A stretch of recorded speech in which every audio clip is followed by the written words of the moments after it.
Hi there, and welcome to our Properties of Matter lecture.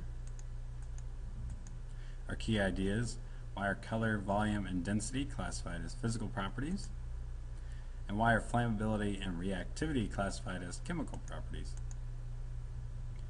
So, our first question: physical properties are characteristics that can be observed without changing the identity of a substance. So physical properties can help identify a substance. Physical properties can be observed or measured. So examples of physical properties include the shape of an object, the color, odor, texture, state of matter, so whether it's solid, liquid, or gas, the substance melting point, the boiling point, its strength, its hardness, its magnetism, the ability to conduct electricity or heat are also physical properties. Let me make a quick note. Melting point is just the temperature at which an object will melt. Boiling point is the temperature at which an object boils. So melting point, the temperature and pressure at which a solid becomes a liquid. And boiling point, the temperature and pressure at which a liquid becomes a gas.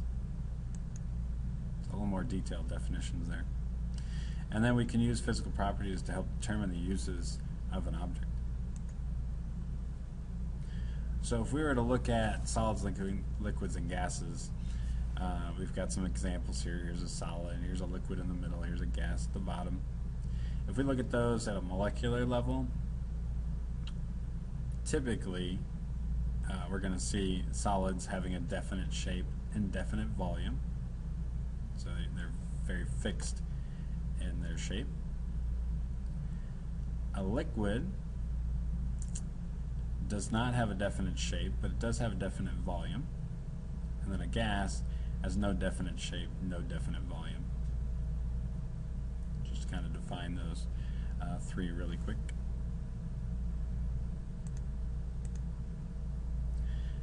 Density is also a physical property, and we'll talk more about density on the next lecture. But really quick, just to define these terms, density is the ratio of mass of a substance to how much volume that substance occupies.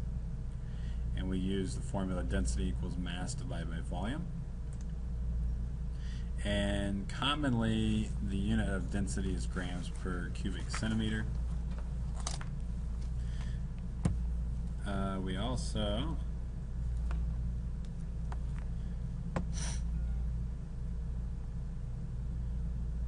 use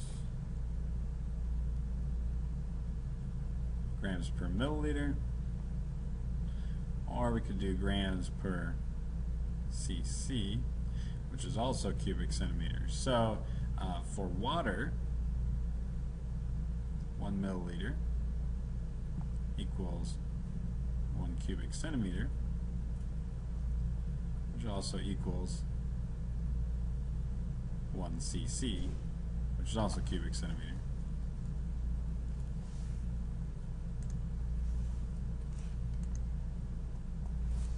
And then density is different from weight because it has a mass and volume that are put into the relationship.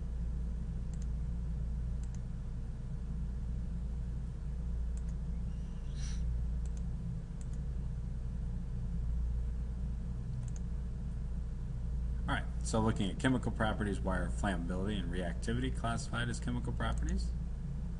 So a chemical property describes how a substance changes into a new substance, either by combining with other elements or by breaking apart into new substances. So when you think about chemical properties, we're getting something new. And flammability is a chemical property. It's the ability of a substance to burn. And reactivity is a chemical property as well. It's the capacity or ability of a substance to combine chemically with other substances. And there is a difference between physical and chemical properties. Physical properties can be observed without changing the identity of a substance. So I can take a piece of paper and I can crumple it up. I can unfold it. It's still a piece of paper. But with a chemical property, can only be observed in situations in which the identity of the substance changes. So I know from previous experience that paper will burn, but if I were to not know that it burns, I'd have to light that paper on fire to see that it does react the way it does with fire. And when we change it, we can't get the paper back, right? At least not by physical means. In order to get the paper back, we'd have to take that ash and we'd have to use chemical means to get it back. Some examples here: physical properties, malleability of a nail, the ability to bend that nail. It's still a nail. Yeah, it's bent, but we can still use it as it is. Putting red food coloring into some water, we just change the color of the water. We could separate this food coloring back out from the water. Chemical properties, when this iron nail reacts with oxygen, it rusts. Yes, we can remove and clean the rust from the iron, but when rusting occurs, there is a change in the substance, so it's not exactly the same. And then if something were to react with bleach, that reactivity with bleach would also be a chemical property. So, thanks for listening.